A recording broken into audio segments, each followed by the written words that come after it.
अस्सलाम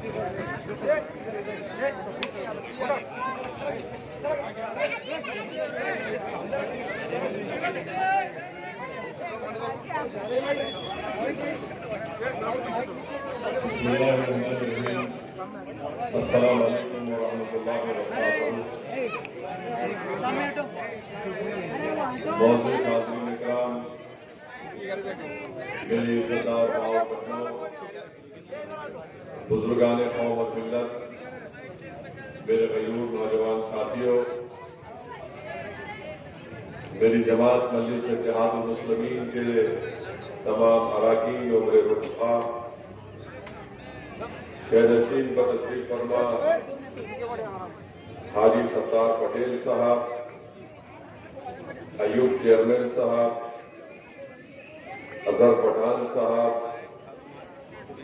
समीर साजिद साहब, शारिफ नक्शबंदी साहब, मुट्टू पटेल साहब, शफीक पटेल साहब, तैयब पटेल साहब, शकील सिद्दीकी साहब, समद पटेल साहब,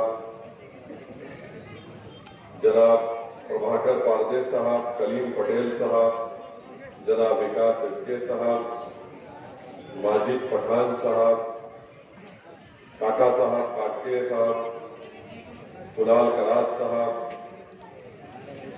हैदराबाद के सीनियर मजलिसी रुकन वो रुकने बल्दिया सलीम बेग साहब, सीनियर मजलिसी कायद जनाब मंसूर खान साहब, शफीउद्दीन शफी साहब, असरार साहब, वहीदुज़्ज़मान साहब, असगर जैदी साहब, मोहतरमा पलक साहिबा, मेरे अजीज दोस्तों, कुछ बुजुर्गों, रसूल की तारीखी मुकाम से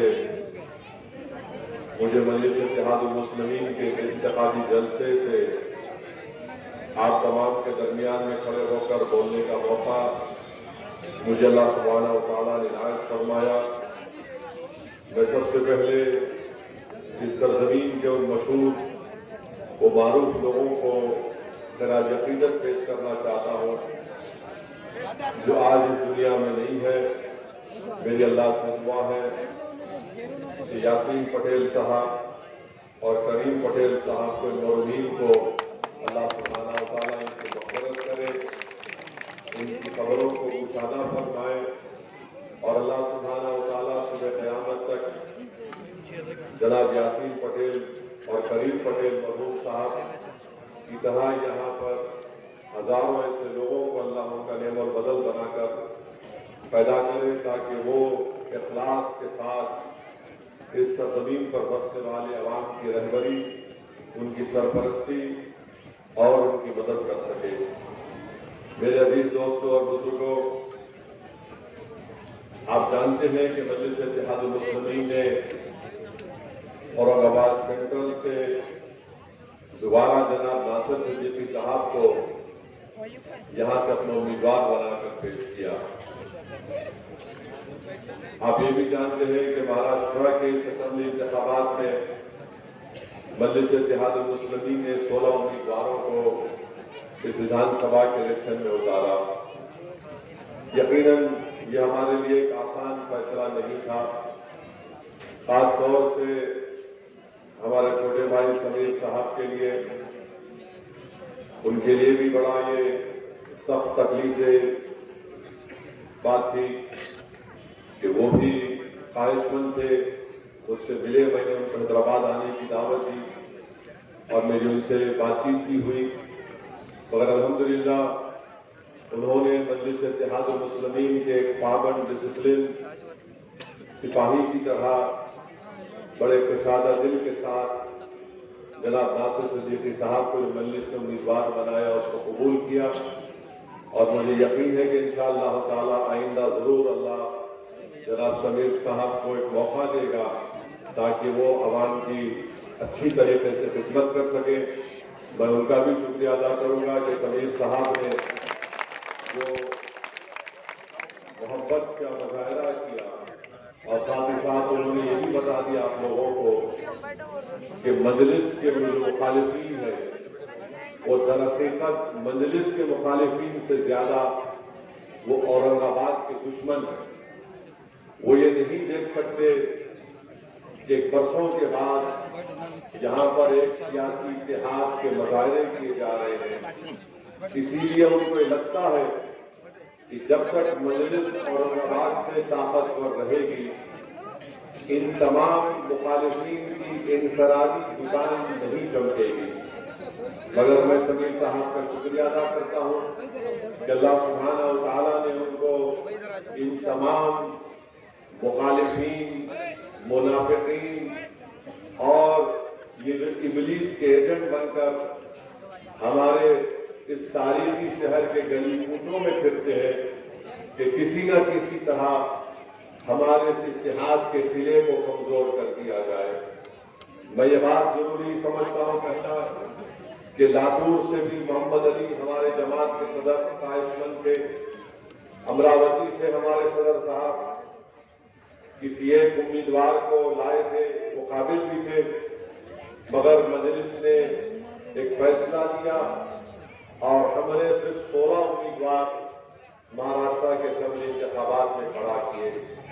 नांदेड़ में भी लोग बहुत ख्वाहिशमंद थे, जनाब मोइन साहब और फिरोज लाला भी, मगर मजलिस इत्तेहादुल मुस्लिमीन ने फैसला ये किया कि हम नॉर्थ नांदेड़ से मुकाबला नहीं करेंगे। फिर साउथ से हम जनाब मोइन साहब के हक में फैसला हुआ तो जाहिर है वहां पर साबर चाउस को भी थोड़ा तकलीफ, इंसान है, ख्वाहिशमंद है, तो ये चीजें हैं इंशाअल्लाह ताला। क्योंकि जब जमात का फैसला होता है तो जो जमात के जिम्मेदार होते हैं वो पाबंद, डिसिप्लिन के पाबंद होते हैं और उन तमाम ने इस मजलिस के फैसले को कबूल किया। मैं इनका दिल की गहराइयों से तमाम मजलिस के उन तमाम अरकान का जिन्होंने मजलिस के इस फैसले को कबूल किया, यकीनन इंसान है, हर एक की ख्वाहिश होती है, मगर मजलिस ने एक सियासी हकीकत को सामने रखकर फैसला लिया और मुझे यकीन है कि इंशाअल्लाह ताला इससे जमात और मजबूत होगी। और जिन हजरात को मौका नहीं मिला, मुझे यकीन है कि आने वाले मुस्तकबिल में इनको अल्लाह सुब्हानहू व तआला जरूर इससे ज्यादा मजलिस के प्लेटफॉर्म के जरिए अल्लाह उनको मौका देगा और वो अच्छी तरह से अवाम की खिदमत भी करेंगे। और एक बात मैं बताना चाह रहा हूं कि परभनी में मजलिस ने किसी उम्मीदवार को खड़ा नहीं किया। ये जो साहब खड़े हैं, मैंने उनको फोन कर कहा कि आपको बी फॉर्म नहीं दिया गया था, मगर इसके बावजूद भी आपने कैसे वो बी फॉर्म हासिल किया। तो खैर अब पुलिस कंप्लेन हो चुकी है, अब जब एफएसएल की रिपोर्ट आएगी तो शायद उनको जेल को भी जाना पड़े। मैंने खुद उनसे कहा था कि तुम मत करो, तुम्हारे पास जो तुम फॉर्म दाखिल करे वो गलत है। तो खैर अब मैं ये बात अवामी तौर पर वाज़ेह करना जरूरी समझता हूं। और एक बात बताना चाहूंगा कि बहुत से लोग समझते कि इम्तियाज जलील साहब फैसला करते, नहीं करते। इम्तियाज जलील साहब फैसला, इम्तियाज जलील साहब से मशवरा करते, हर आदमी से मशवरा करते, फैसला असदुद्दीन ओवैसी मशवरे के बाद होता। तो बहुत से लोगों को ये हमारे मुखालिफिन को ये है नहीं इम्तियाज कर रहा, इम्तियाज कर रहा। मेरे को इम्तियाज से कुछ भी नहीं है, मेरे को इम्तियाज से मुखालिफत है। सदर साहब मेरे लिए अच्छे हैं। मेरे भाई, तुम बाप को गाली नहीं देंगे, बेटे को देंगे तो बाप मुस्कुराएगा।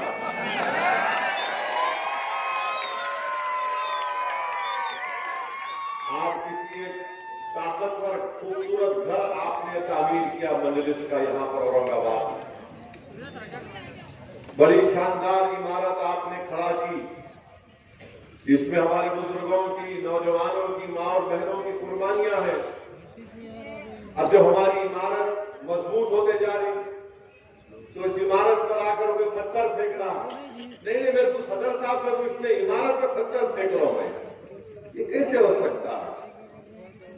तो मेरी आप तमाम से गुजारिश है, ये ताकतवर इमारत की बुनियाद आपने रखी और सरजमीन तेलंगाना के बाद अगर कोई ताकतवर जगह मजलिस की है तो ये औरंगाबाद की सरजमीन है। तो मेरे अजीज दोस्तों और बुजुर्गों, अब इंतखाबात की बात होगी। 9:12 हुए हैं, 9:15 नहीं हुए। ये बात करी कि मीडिया वालों को 15 मिनट से बड़ी मोहब्बत होगी। क्या है नहीं मालूम, 15 मिनट से इनकी इतनी मोहब्बत। तो खैर अभी 9:12 हुए। मेरे अजीज दोस्तों और बुजुर्गों, 20 नवंबर के दिन इंतखाबात की रायदही का दिन है और सेंट्रल में नासिर सिद्दीकी साहब का नाम मशीन में 12वें नंबर पर है और ईस्ट में इम्तियाज जलील साहब का मशीन नंबर 6 नंबर पर है। तो मैं हमारे बुजुर्गों से, हमारी इज्जतदार माँ और बहनों से, नौजवानों से, तमाम औरंगाबाद के वोटर से अपील कर रहा हूं कि इन दोनों असेंबली हल्के जात से आप मजलिस के उम्मीदवारों को कामयाब करके आप यहां से उनको अपना एमएलए बनाइए ताकि वो महाराष्ट्र की विधानसभा में जाकर आपकी आवाज बन सके। देखिए, ताकतवर और कमजोर में फर्क होता है। ताकतवर ये बोलता है कि मैं इलेक्शन जीतूंगा, नासिर सिद्दीकी बोल रहे हैं मैं इलेक्शन जीतूंगा, ये ताकतवर बोल रहा है। समीर बोल रहा है कि मेरे को टिकट नहीं मिला, वक्तिया तौर पे तकलीफ हुई, मगर मेरी जमात जीतेगी। इम्तियाज जलील ये कह रहे हैं कि मैं सेंट्रल से एमएलए था, अल्लाह ने और आपने मुझे कामयाब किया, फिर मुझे अल्लाह यहां की आवाम ने मुझे एमपी बनाया, फिर अल्लाह का फैसला हुआ, मैं कामयाब नहीं हुआ। ये तमाम मुखालिफीन और मुनाफिकीन की साजिशों की वजह से मैं अब फिर जमात ने मुझे मौका दिया, इससे मैं लड़ूंगा और कामयाब होऊंगा। अब जो कमजोर होता है वो क्या बोलता है, मैं जीतूंगा नहीं, मैं इसको हराऊंगा। समझे आप? जीतने वाला क्या बोलता है, मैं जीतूंगा। जो कमजोर होता है ज़हनी तौर पर भी, किरदार के तौर पर भी, वो कहता है नहीं, मैं इसको हराऊंगा। तो ये जो बीजेपी आरएसएस की साजिश ये है कि पूरे महाराष्ट्र में उन्होंने ऐसे 100 उम्मीदवारों को खड़ा किया जिनका नाम उर्दू जबान से शुरू होता है। समझे ना? समझे नहीं समझे? हाँ, देखो बच्चा समझेगा, तो बहुत बड़ा लीडर बनेगा इंशाअल्लाह औरंगाबाद। तो बीजेपी ने 100 ऐसे इंडिपेंडेंट उम्मीदवारों को खड़ा किया जिनका नाम उर्दू जबान से शुरू होता है। तो मोदी की साजिश ये है कि ये 100-200 ले ले, ये 100-200 ले ले तो वहां पर उनको कामयाबी मिल जाएगी, वोट आपका और हमारा डिवाइड होगा। मगर मैं इन तमाम 100 लोगों से कहना चाह रहा हूं कि आप इस शहर को कमजोर करके रात में कैसे सो सकेंगे अपने घर में, बताओ मेरे को। आप इस शहर को और कमजोर करके कैसे आप अपनी जमीन को जिंदा रख पाएंगे? आपका नाम कुछ और है मगर आप काम किसका कर रहे हैं देख लो।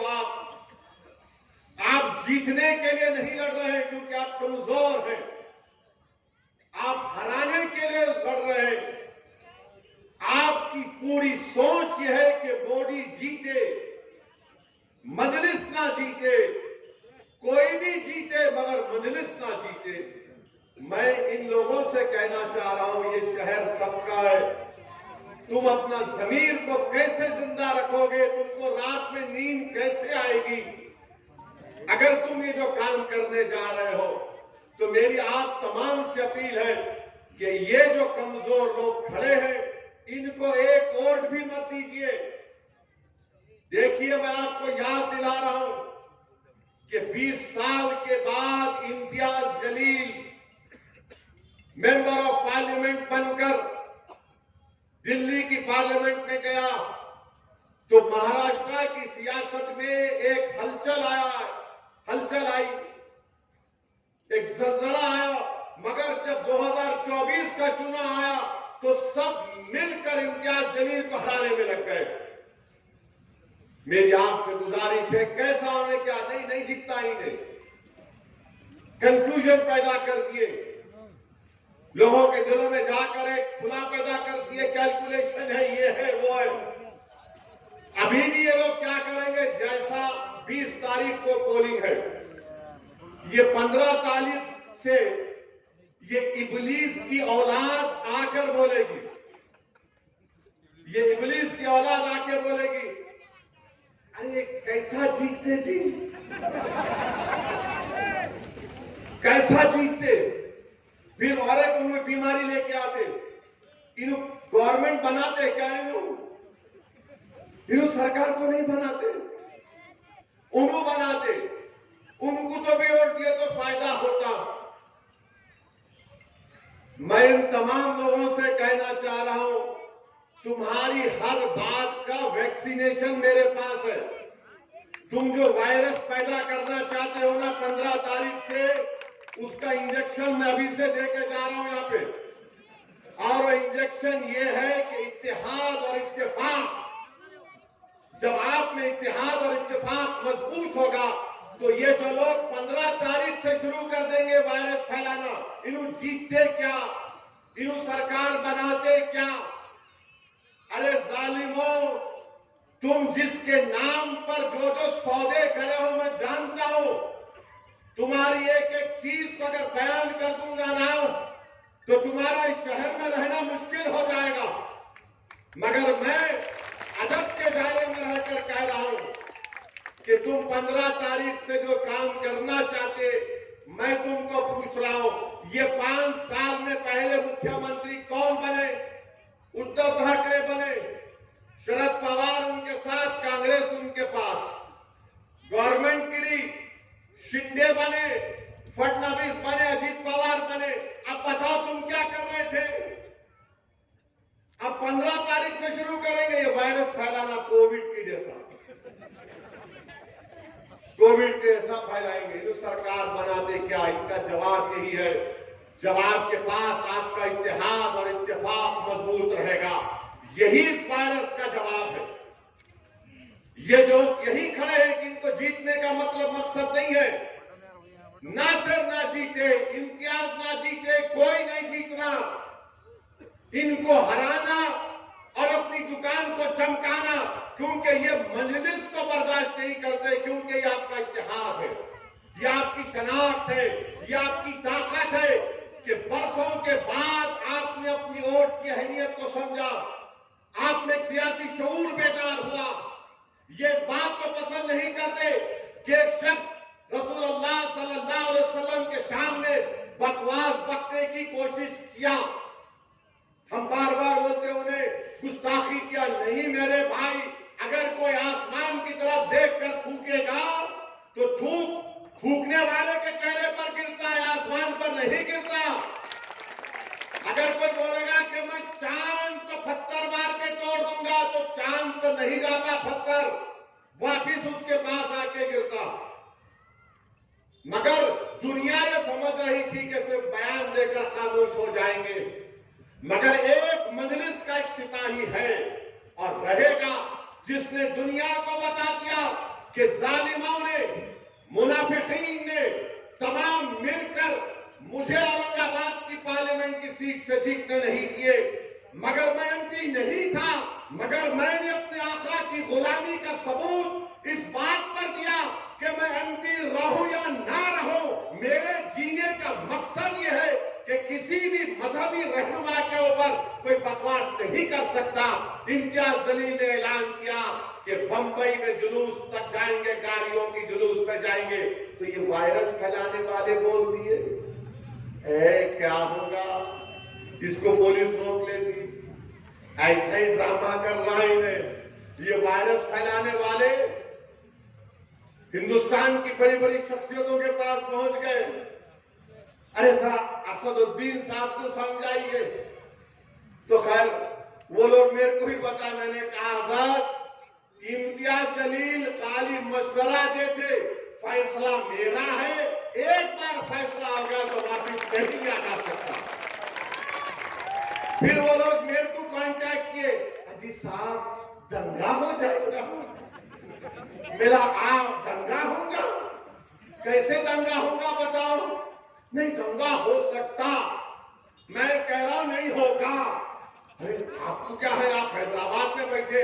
मेरा हज़रत हैदराबाद में बैठा हूं, दिल औरंगाबाद की जनता को देकर आया हूं। फिर मेरे को बोलो अब क्या है कि आप लोग चाहे कर लो। मेरा आपसे कौन पूछ रहे, मैं करना चाह रहा हूं, आपको क्या करना है, जो चाहे करेंगे। इम्तियाज जलील जुलूस निकाल निकले उस दिन मेरे को फोन करे, असद भाई बड़ी बड़ी पुलिस के लोग आके मेरे को बोले नको निकलो। मैंने कहा इम्तियाज साहब आप ये बोले ना कि आप बंबई जाके बंबई के होम मिनिस्टर को महाराष्ट्र के एक मैसेज देंगे कि उस शख्स को गिरफ्तार करो, उस पर कानूनी कार्रवाई करो। तो आप उनको बोलो तुम मेरे को बंबई जाने मत दो, अमित शाह यहाँ पे है, मैं यहाँ जाके इनसे मिल लेता हूं। पुलिस के लोग बोले इन्हें तो नमाज कम कराने गए तो हमारे गले में ज़कात सदका रोज़े भी डाल देना। तो मैंने आप चले जाओ, शाह साहब को डिस्टर्ब मत करो। इसको सियासत बोलते प्यारे, ये कमजोर लोग नहीं समझ सकते। खैर जुलूस निकला अल्हम्दुलिल्लाह। मैं लाखों बार सलाम करता हूं तमाम फर्जंदाने तौहीद को, जो नहीं मालूम मराठवाड़ा से, महाराष्ट्र से कहां से आए, जो दुनिया ये समझ रही थी कि नहीं सिर्फ 100 गाड़ियां निकलेंगी। दुनिया ने देख लिया कि नामूस रिसालत के मसले पर अगर किसी ने आवाज उठाई, एहतजाज किया, तो उसका नाम इम्तियाज जलील और मजलिस इत्तेहाद व मुस्लिमीन। तो मेरे भाई जुलूस निकल गया। अब ये वायरस, कोविड के वायरस वालों को परेशानी शुरू हो गई। ये नया काम कर दिया इन्हें, अब इनको समझ में नहीं आया। अच्छा ये जितने खड़े हुए हैं ना मजलिस के खिलाफ, जिनके नाम उर्दू से शुरू होते, जो नासिर के खिलाफ, इम्तियाज के खिलाफ खड़े हुए, इनसे पूछो जाके वो गाड़ियों के जुलूस में तुझे गाड़ी दिया क्या? एक गाड़ी तो देना था, कोई गाड़ी तो छोड़ो, ये निकले भी नहीं घर से अपने। अरे जब तुम एक गाड़ी नहीं दे सकते, तुम एक दमड़ी नहीं दे सकते, तो तुम इस गयूर सरजमीन पर बसने वाले फर्जंदाने तौहीद और आशिक़े रसूल की ओर तुम कैसे मान सकते? बताओ मेरे को, किस मुंह से तुम वोट मांगने निकले हो? हाँ तुम्हारे पप्पा मोदी है, पप्पा जी का आर्डर हुआ, बोले नामदार दे प्यारे, तो आप फौरन अपने मालिक को खुश करने के लिए ये 90 लोग पूरे महाराष्ट्र में अपने नाम डाल दिए, इस उम्मीद पर कि चंदे में कम से कम 100 वोट तो मिल जाएंगे। चंदे में कुछ नहीं मिलेगा इंशाअल्लाह ताला। मुझे यकीन है कि तुम्हारे घर में तुम्हारी माँ, तुम्हारा बाप, तुम्हारा बेटा भी मजलिस को वोट देगा इंशाअल्लाह ताला। तुम देख लेना मेरी बात को, तुम अपने घर में क्या हो रहा नहीं जानते, तुम्हारी औलाद क्या कह रहे मुझसे मैं जानता हूं, मगर तुम खड़े होकर सिर्फ बीजेपी को और मजलिस के मुखालिफिन को कामयाब करना चाहती हैं। मेरी आपसे गुजारिश है कि इम्तियाज जलील को नहीं, नासिर सिद्दीकी को मत देखिए, असदुद्दीन ओवैसी को मत देखिए, अपनी इस इमारत को देखिए जिसको आपने औरंगाबाद में तामीर किया। और याद रखिए यह इमारत और ताकतवर बनाना है उसको, उस इमारत को आपको अपनी मेहनतों से आपने तामीर शुरू की, उसकी बुनियादों में आपके आंसू हैं, उसकी बुनियादों में आपका खून है, उसकी बुनियादों में हमारे आने वाली नस्लों के ख्वाबों को पूरा करना। और याद रखो इस देश की हकीकत ये है हमारे वतन अजीज की, कि जिसकी आवाज सियासी आवाज होगी उसी को सुना जाएगा, चाहे वो दलित हो, चाहे वो मुसलमान और मुस्लिम अक़लियत हो, चाहे वो मराठा हो।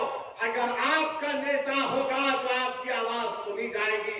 मैं सलाम करता हूं मराठों को जिन्होंने जरंगे पाटिल को अपना नेता माना। एक दुबला पतला शख्स रातों की नींद हराम करके रख दिया मोदी की, रातों की नींद हराम करके रख दिया। अब मोदी अपने भाषण में क्या बोल रहे कि बैकवर्ड क्लासों को डिवाइड किया जा रहा है। तो मोदी भी अब एक पोजीशन ले लिए जरंगे पाटिल के खिलाफ।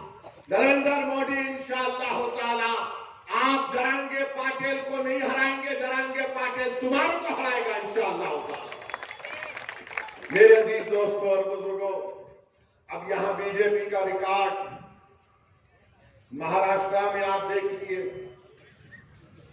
औरंगाबाद में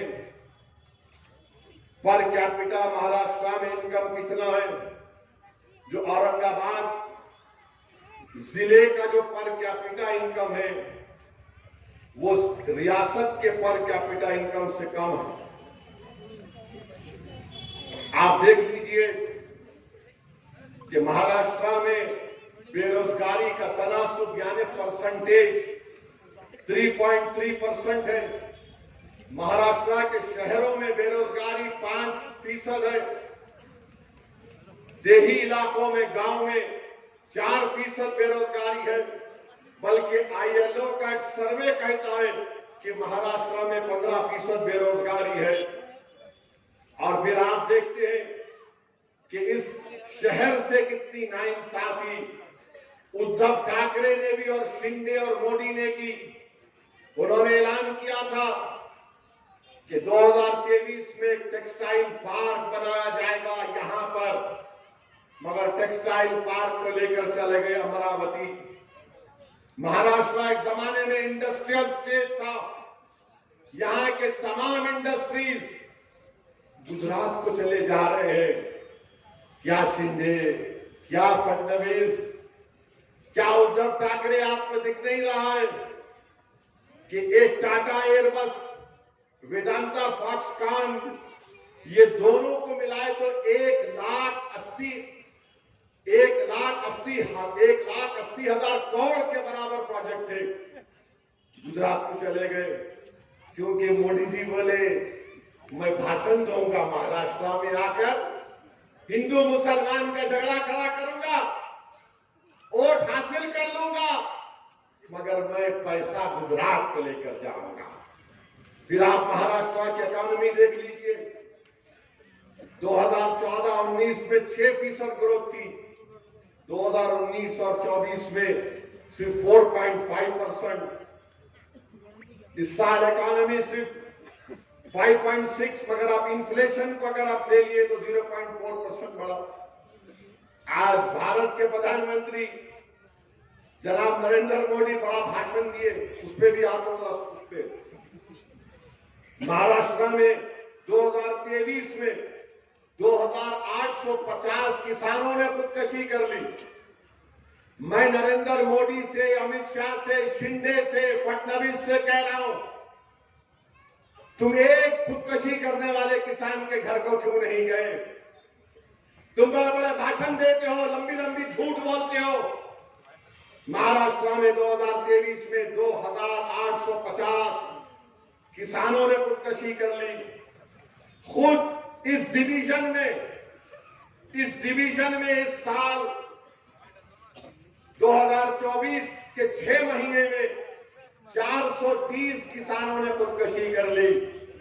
अरे ये जो उम्मीदवार नासिर के खिलाफ खड़ा है, ये जो उम्मीदवार इम्तियाज जलील के खिलाफ खड़ा है, ये जो उम्मीदवार वेस्ट औरंगाबाद से खड़ा है, अरे 6 महीने में इस डिवीजन में 430 किसानों ने खुदकशी कर ली। अगर वो किसान जो खुदकशी किया तुम्हारा भाई, तुम्हारा रिश्तेदार होता तो तुम्हारे दिल पर क्या गुजरती? तुमको क्या मोहब्बत किसानों से? फिर आप देख लो महाराष्ट्र में, एक जमाने में महाराष्ट्र में एग्रीकल्चर प्रोडक्टिविटी बड़ी हाई होती थी, ज्यादा होती थी। अब महाराष्ट्र में चावल, वीट, धान, ये सब खाली 1/3 हो गई। आंध्रा, हरियाणा, तेलंगाना इससे ज्यादा पैदा करता है। अब बोलो मोदी, बोलो शिंदे, बोलो फडणवीस इस बारे में नहीं बोलेंगे। फिर महाराष्ट्र में जो जमीन है, जो ज़राअत की फार्म साइज है, बहुत छोटा है। 73% लैंड होल्डिंग जो 1 हेक्टर पर है, 1 हेक्टर पर है। फिर आप देखिए, मोदी आकर बड़ा बड़ा भाषण देकर गए। महाराष्ट्र में 2023 में सबसे ज्यादा हेट स्पीचेस महाराष्ट्र में हुए। फिर महाराष्ट्र में सबसे ज्यादा लोग दंगों में पकड़े गए 2022 में। महाराष्ट्र का बजट आप देख लो, एग्रीकल्चर में 15% कम कर दिया गया, सेहत और फैमिली वेलफेयर में 9% कम कर दिया गया, शहरी विकास अर्बन डेवलपमेंट में 27% कम कर दिया गया। और उसका नतीजा क्या निकला कि यहां पर पीने का पानी नहीं है। औरंगाबाद, मोदी जी आएंगे औरंगाबाद को तो नरेंद्र मोदी अपने हेलीकॉप्टर को जाए कचरा डाल देना, वहां उतारना।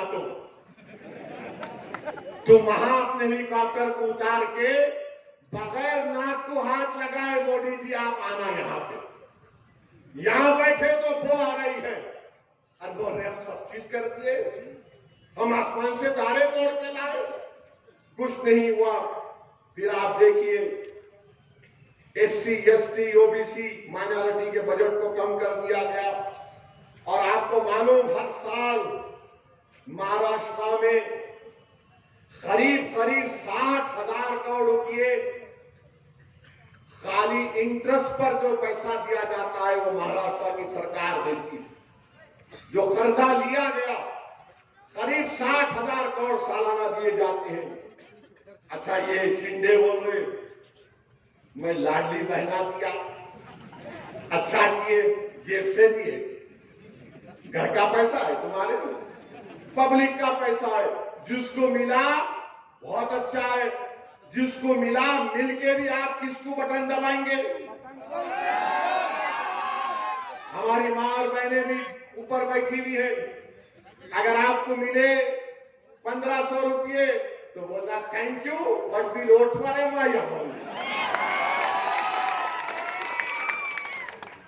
क्यों अपने जेब से दे दे क्या? 60 साल से नाइंसाफी करे, मिला अच्छा है और मिलना था।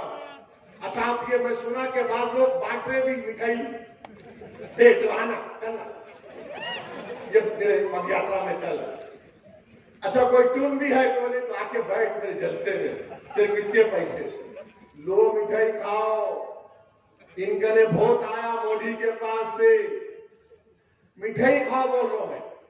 अब मिठाई गुलाब जामुन भी हो सकती, जो जो दे रहे खाओ, छोड़ो मत, यही मौका है खींचने का। फिर आप देखो, माइनॉरिटी का बजट सिर्फ 975 करोड़। अब ये लोग बोलते अरे मजलिस के साथ जीत गए तो क्या कर लिए रे तेलंगाना में, क्या कर लिए वहां तेलंगाना में? यहां पर महाराष्ट्र का वजारत अखिलती बहबूद, मिनिस्ट्री ऑफ माइनॉरिटी का बजट 975 करोड़ रुपए, तेलंगाना में 3000 करोड़ रुपए। ये ताकत होती है, सियासी ताकत। ये कमजोर नहीं समझ पाएंगे। तो मेरे अजीज दोस्तों और बुजुर्गों, फिर जो हॉस्टल बनाना था हमारी बच्चियों के लिए शहरों में, उसमें भी शिंदे पैसे कम कर दिए। तो ये महाराष्ट्र में हो रहा। अच्छा मेरे अजीज दोस्तों और बुजुर्गों, आप जानते हैं कि इस शहर में कोई काम नहीं हुआ। 22 साल MP थे खैरे साहब, कुछ नहीं करते थे। और फिर इम्तियाज जलील को हराने में सबसे बड़ा रोल ये जो अपने आप को सेक्युलर बोलते उन लोगों का रहा। और कितना लिए वो लोग?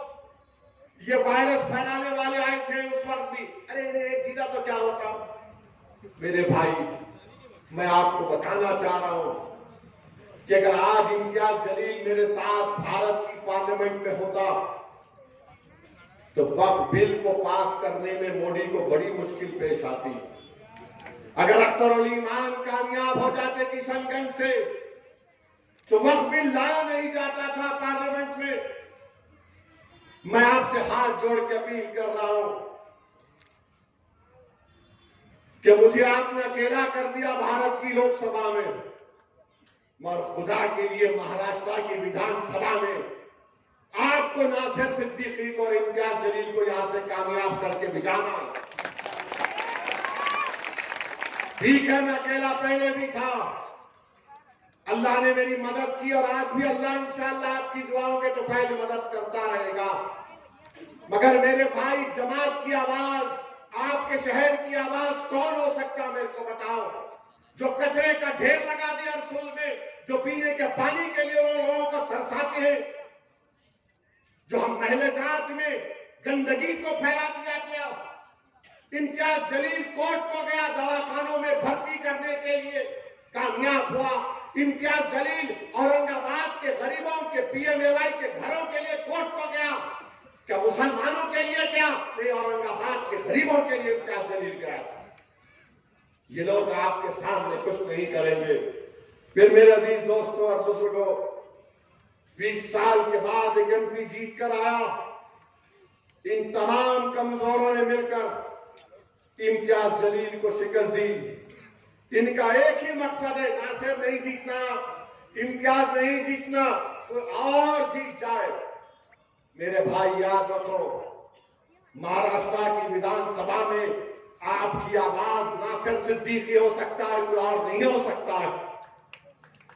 इससे इम्तियाज जलील कामयाब होगा तो गरीबों की आवाज इम्तियाज जलील होगा। फिर आप देखते हैं कि भारत के प्राइम मिनिस्टर ने आज बोला, मोदी ने बोला, एक है तो सेफ है,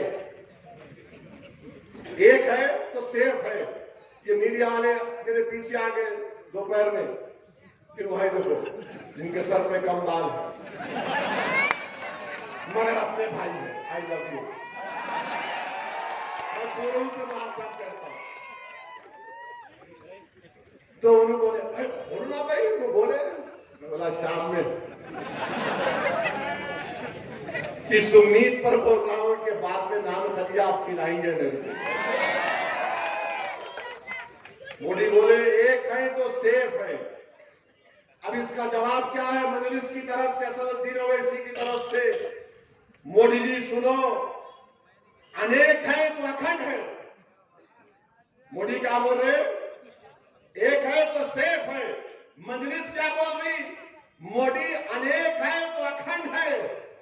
भारत में अनेक लोग हैं, मराठा है, दलित है, मुसलमान है, क्रिश्चियन है, ईसाई है, ओबीसी है, तमिलियन है, पंजाबी है, तेलंगाना का है, तेलुगु बोलने वाला है, अनेक है।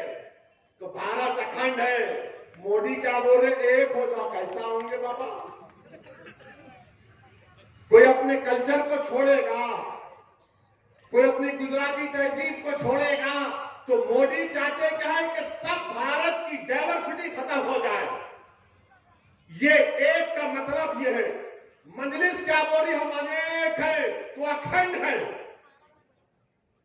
मोदी एक करना चाहते हैं, आरएसएस एक करना चाहती है।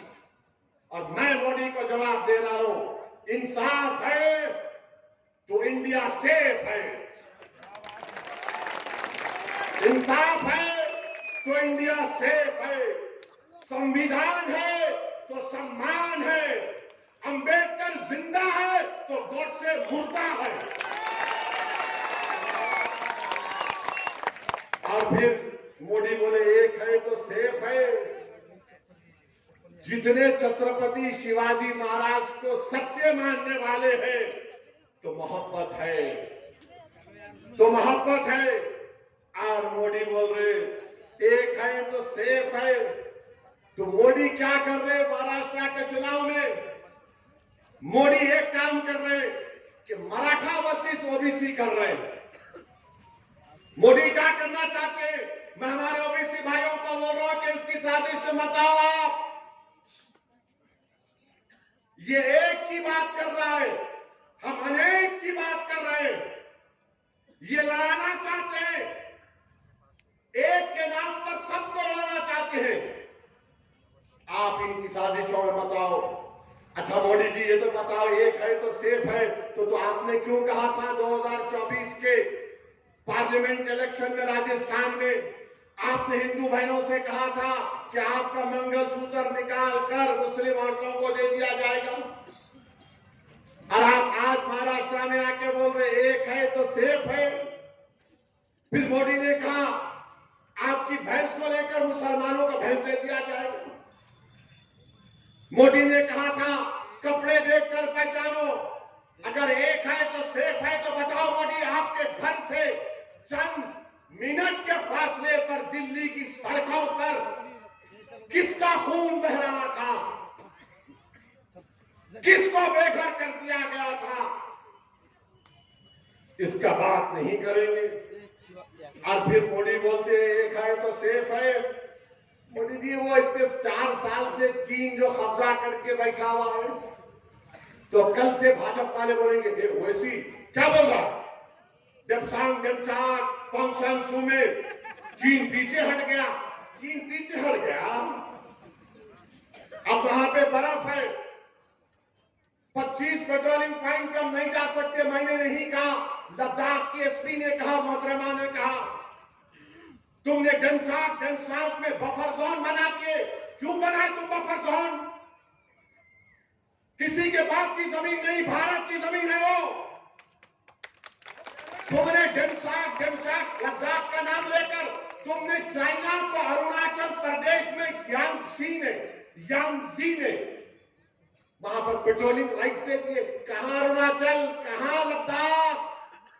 और इसी पार्लियामेंट में राजनाथ सिंह ने खड़े होकर अरुणाचल प्रदेश के यांगजी के बारे में कहा था चाइना यूनिलैटरली हमारे बॉर्डर को बदलना चाहता है। मोदी चाइना को अरुणाचल प्रदेश में पेट्रोलिंग के राइट्स दे दिए।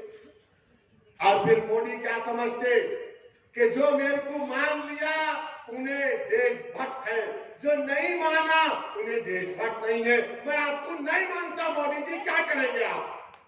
मैं देशभक्त हूं, मैं नहीं मानता तुम्हारे को, मैं तुम्हारी आइडियोलॉजी को नहीं मानता। मैं तुम्हारे साथ जब तक जिंदा हूं तुम्हारे से खिलाफ लड़ता था, लड़ता रहूंगा इंशाअल्लाह ताला। मैं नहीं मानता तुम्हारी आइडियोलॉजी को जो लोगों के दिलों को तोड़ती है। मैं नहीं मानता तुम्हारी आइडियोलॉजी को जो लोगों की नफरत की दीवारों को उठाती है। मैं नहीं मानता तुम्हारी सोच और फिक्र को जो भारत को कमजोर करना चाहती है। मगर मोदी क्या बोलते, मेरी तारीफ करो, तुम देशभक्त हो। और by the way, China Modi का दोस्त हो चुका है आजकल। मेरे अजीज दोस्तों और बुजुर्गों, मैं आपको बताना चाह रहा हूं कि आज नासर के खिलाफ भी कई केस है। कौन है उन्होंने? क्या शिवसेना वाले उद्धव ठाकरे? सॉरी, वो शिवसेना हो गए, दोनों मिलकर घी चाट रहे, एक घी खा लिए एक चाट रहे। किसने CAA बिल की तारीफ की थी पार्लियामेंट में? किसने NRC की तारीफ की थी? किसने ट्रिपल तलाक की तारीफ की थी? किसने UAPA के कानून की तारीफ की थी? किसने जब वक्फ बिल पेश हुआ तो उद्धव ठाकरे के MP नहीं थे लोकसभा में, मैं देखा हूं। कोई उद्धव ठाकरे के MP नहीं थे लोकसभा में, पूरे बाहर चले गए। जब वक्फ का बिल पेश हुआ तो कौन लड़ रहा था? उस वक्त के कानून के इंट्रोडक्शन पर असदुद्दीन ओवैसी अकेले लड़ रहा था। और मैं आपको आज दिल की बात बता रहा हूं, मुझे माफ कर देना औरंगाबाद के गयूर लोगों, मैं जब अकेला खड़े होकर उसके इंट्रोडक्शन के खिलाफ लड़ रहा था तो 2-2 बार मेरी जबान से निकल गया इम्तियाज ना उठो, इम्तियाज ना उठो, मगर इम्तियाज ना यहां बैठे। मेरे भाई, ये वक्फ का कानून मस्जिदों को छीन लेगा अगर यह कानून बनता है। यह कानून बनता है तो दरगाहों को छीन लेगा, ईदगाह की जमीन को छीन लेगा, कब्रिस्तानों को छीन लेगा। इतना गंदा बिल बनाया गया। बताओ, अगर तुम्हारी आवाज होती भारत की पार्लियामेंट में, इम्तियाज अख्तर ईमान अगर कामयाब हो जाते, किसका फायदा होता? आपका होता, संविधान का होता, जमहूरियत का होता। मगर ये कोविड का वायरस फैलाने वाले हमारी सफों में निफाक पैदा करते हैं। इस तरह का वक्त का बिल पेश किया गया भारत की पार्लियामेंट में। मेरे अजीज दोस्तों और बुजुर्गों, इस कानून के खिलाफ हमको और आपको खड़े होना है और मुझे यकीन है कि अगर ये बिल हुकूमत नरेंद्र मोदी लेकर आएगी तो एक बात तो यकीन के साथ कहूंगा मैं, जो एहतजाज CAA में हुआ उससे डबल एहतजाज पूरे भारत में होगा। सुंदर नरेंद्र मोदी इंशाअल्लाह ताला। ये बिल को हम नहीं मानते। ये बिल हमारी मस्जिदों को छीनना चाहेगा। अगर ये महाराष्ट्र में कौन विधानसभा में खड़े होकर ये 100 लोग बोलेंगे, अगर ये कानून की तस्दीक कराने के लिए इस कानून के खिलाफ अगर कोई आवाज उठाएगा तो ये लोग उठाएंगे। ये उद्धव ठाकरे, शिंदे, बीजेपी, इनके पैसों पर बिकने वाले लोग जो जमीन बेच रहे हैं, तुम औरंगाबाद को कमजोर कर रहे हो, कौन उसके खिलाफ महाराष्ट्र की विधानसभा में आवाज उठाएगा? नासिर सिद्दीकी खड़ा हो जाएगा, इम्तियाज जलील खड़ा हो जाएगा, फारूक शाह खड़ा हो जाएगा, मुफ्ती इस्माइल खड़े हो जाएंगे, वारिस पठान खड़ा हो जाएगा, फैयाज खड़ा हो जाएगा। मेरे भाई, आवाज की जरूरत है, लड़ने वालों की जरूरत है। आपको फर्क महसूस करना है, एक लड़ने वाले की तरफ से और एक गाने वाले की तरफ से। ये सब गाने वाले हैं, इनको हुक्म होगा ऐसे राग में गा, बोलो ओवैसी के खिलाफ, तब बल्चियां शुरू हो गई, हारमोनियम लेके ओवैसी ये ओवैसी वो। मेरे भाई, लड़ने वालों की जरूरत है और यही वजह है कि RSS नहीं चाहती कि यहां से नासिर सिद्दीकी और इम्तियाज जलील कामयाब हो जाए। याद रखो, टीपू सुल्तान से गद्दारी करने वाले कौन थे? गद्दारी करने वाले बोलो, कौन थे गद्दारी करने वाले टीपू सुल्तान से? तुम्हारी जबानों को जुम्बिश तोड़ बोलो, कौन थे? सिराजुद्दौला को धोखा देने वाले कौन थे? करबला के मैदान में इमाम हुसैन के खिलाफ नमाज भी पढ़ते थे और पानी भी बंद करते थे, कौन थे वो लोग? मेरे भाई, तारीख तुमको पुकार कर कह रही है कि एक पार्लियामेंट के इलेक्शन में इन जालिमों ने हमको डसा, अब असेंबली के इंतखाबात में इनको डसने मत दो। अपने इत्तेहाद को मजबूत बनाओ। मजलिस कभी किसी मजहब के खिलाफ ना थी, ना कभी रहेगी इंशाअल्लाह ताला। जब तक अल्लाह सुब्हानहू व तआला असदुद्दीन ओवैसी को मजलिस का एक सिपाही और जिम्मेदारी के तौर पर रखेगा, मैं किसी भी समुदाय का खिलाफ नहीं हूं। मैं तो दुनिया के कोने कोने में जाकर कहता हूं कि मेरा देश ऐसा है जहां पर हर 100 किलोमीटर पर अलग तहजीब है। मेरा देश वो है जहां पर हजारों तहजीबें, कई मजाहिब के मानने वाले रहते हैं। मेरा एक ही झगड़ा है, जब सबका नेता हो सकता है तो मेरा नेता क्यों नहीं हो सकता? जब सबका आवाज हो सकती है तो मेरी आवाज क्यों नहीं हो सकती?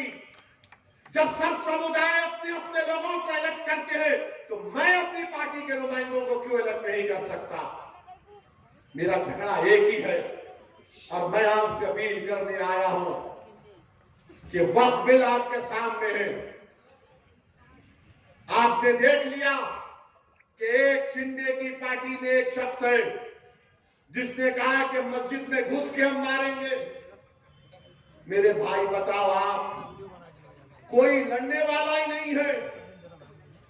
अब अगर इम्तियाज, नासिर सिद्दीकी, मुफ्ती इस्माइल साहब और फारूक शाह के साथ वारिस पठान और फैयाज ये लोग चले जाएंगे, हमारी दलित कैंडिडेट भी नागपुर में, ये हमारे मजलिस के लोग जीत के जाएंगे, तो इसको बोलने से पहले सोचना पड़ेगा कि मस्जिद में घुस के मारेंगे। मोदी जी, बोलो इसके ऊपर तुम क्या बोलते? एक है तो सेफ है। अरे ये तुम्हारी पार्टी में है तो सेफ है।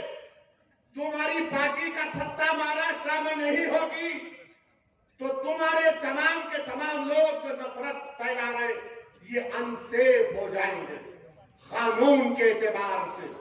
लीगली कानून इनको ऊपर काम करेगा। मगर शिंदे ने उस शख्स के साथ खड़े होकर कह दिया कि मैं इनके साथ हूं जो नबी करीम सल्लल्लाहु अलैहि वसल्लम के शान में गुस्ताखी करने की कोशिश की। तो मेरे अजीज दोस्तों और बुजुर्गों, अपने एक एक वोट को इस्तेमाल करिए। आप मजलिस के अपने बटन दबाइए। ये लोग जो खड़े हैं ना, जीतना इनका मकसद नहीं है, हराना इनका मकसद है। ये जानते हैं कि जीतने वाला इम्तियाज जलील है, जीतने वाला नासिर सिद्दीकी है, ये आपके इत्तेहाद के दुश्मन है। और ये जो बीजेपी, शिंदे, उद्धव ठाकरे और कांग्रेस के जितने उम्मीदवार है, बताओ तुमने औरंगाबाद के लिए क्या किया? तुम्हारे पास सत्ता थी तो पीने का पानी का मसला हल नहीं कर सके। यहां पर रोडें क्या है बताओ? इम्तियाज जलील ने अपने सालाना एमपी फंड से जो काम करवा सकते थे काम को करवा दिया। मगर मेरी आप तमाम से अपील है कि मुत्तहदा अपने वोटों का इस्तेमाल करिए। डरने और घबराने की जरूरत नहीं है। 20 तारीख के दिन सुबह में अपने घरों से निकलिए। नासिर सिद्दीकी का नाम मशीन में 12वें नंबर पर है, इम्तियाज जलील का नाम 6ठे नंबर पर है। और ये समझ कर और डालिए कि आप पार्टी को कामयाब कर रहे, शख्सियतों को कामयाब नहीं कर रहे। मजलिस इनफरादियत को प्रमोट नहीं करती, मजलिस शख्सियत को प्रमोट नहीं करती। अरे मैं आज जिंदा हूं, कल नहीं रहूंगा, ये हक है, मैं नहीं रहूंगा। तो क्या मजलिस खत्म हो जाएगी? लाखों बार खुदा ना खास्ता मजलिस रहेगी तुम्हारी वजह से। तुम लीडर बनोगे, तुम कायद बनोगे, तुम रहबरी करोगे, तुम भारत की पार्लियामेंट में लड़ोगे संविधान के दायरे में रहकर, तुम गरीबों की आवाज बनोगे, तुम मजहब की आवाज नहीं बनोगे, तुम गरीबों की आवाज बनोगे। ये मेरा ख्वाब है। इस ख्वाब को आपको जिंदा रखना है। अगर आप और हम खुदा खास्ता जो गलती हमसे पार्लियामेंट इलेक्शन में हुई, जिसकी बुनियाद पर हमारी कोई आवाज आज पार्लियामेंट में नहीं है, मैं आपसे अपील कर रहा हूं कि इन लोगों की कोशिशें होंगी। 15 नवंबर से ये इब्लीस के एजेंट शुरू हो जाएंगे, कोविड फैलाएंगे। इन्हों सत्ता में आते क्या, इन्हों जीतते क्या, उन्हें वो होता क्या? मैं इन लोगों से कह रहा हूं, मैं अपनी जिंदगी के फैसले इस बुनियाद पर लिया हूं कि अल्लाह की जात पर अटूट तवक्कल करता हूं। मेरी नीयत में इखलास होता है और उसके बाद हम फैसला ले लेते हैं। तुम अगर दिल और दिमाग से पूछोगे तो तुम्हारा दिमाग बोलेगा 1 + 1 = 2, दिल बोलेगा 1 + 0 = 100। कूद जा प्यारे, आंख में करने की क्या बात है। याद रखो, अपने दिल की आवाज पर फैसला करो, अपनी जिंदा जमीन पर फैसला करो। हराओ बीजेपी को, हराओ मोदी को, हराओ शिंदे को, इन तमाम पार्टीज को हराओ। अगर मजलिस के मेले जीत कर जाएंगे, अगर मजलिस के मेले जीत कर जाएंगे महाराष्ट्र की विधानसभा में, तो इंशाअल्लाह ताला मैं आपसे वादा कर रहा हूं, हम सेकुलरिज्म को मजबूत करते थे, सेकुलरिज्म को ही मजबूत करेंगे इंशाअल्लाह ताला। कल कहां जलसा है?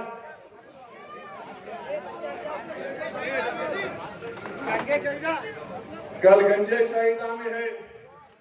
मीडिया वालों को भी रिक्वेस्ट करूंगा, कल आओ ना प्लीज। कल भड़काऊ भाषण होगा। हाँ, अब चला देना तो Owaisi said this breaking news. जल्द आ जाओ भाई, आप भी आएंगे ना? कल आएंगे ना? साथ है ना आप लोग?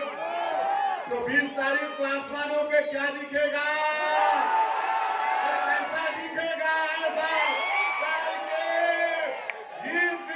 पूरा सबको काट देने का। अरे अभी लोग बोलेंगे हमको ऐसा हो पतंग लोगों में, ये तो मीडिया वाले बोलेंगे ओ ऐसा काट दो।